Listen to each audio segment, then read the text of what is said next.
Chères citoyennes, chers citoyens, vous le savez, la question de Cayo Perico est au cœur de nos débats depuis plusieurs jours sur notre territoire. Elle est au cœur de nos inquiétudes aussi.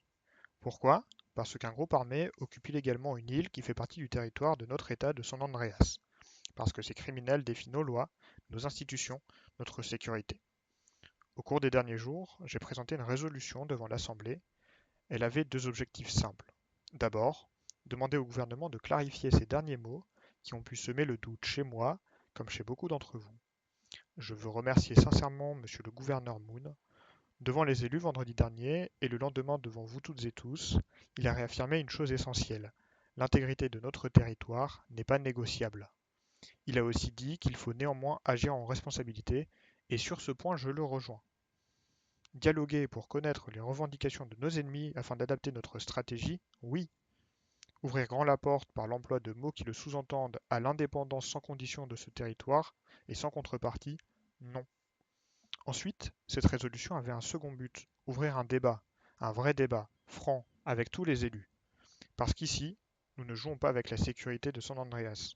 Nous la défendons et nous la défendrons toujours.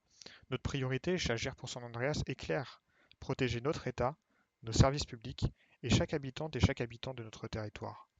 Mais cette sécurité, nous ne l'achèterons pas à n'importe quel prix. Certains pensent qu'il faut la paix à tout prix, même si cela veut dire céder à ceux qui nous menacent. Je leur dis, une paix achetée par la capitulation est une paix fragile, une paix dangereuse.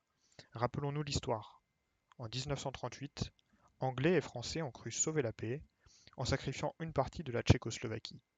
Un an plus tard, l'Allemagne envahissait la Pologne et débutait alors la Seconde Guerre mondiale, période la plus terrible de l'histoire de notre monde. Le prix de la paix à tout prix, donc, c'est souvent la guerre. Or, nous ne voulons pas la guerre, nous ne voulons pas mettre en danger les familles et les personnes qui vivent sur notre territoire. Mais nous savons une chose, la seule paix qui dure est celle qui est protégée, et cette protection passe par la justice. Nous devons tout faire pour que ces criminels soient arrêtés, jugés et punis conformément à nos lois, dans le respect de nos principes, parce que nous avons le droit et la justice, eux n'ont que la menace et la peur. Chères citoyennes, chers citoyens, vive San Andreas un et indivisible.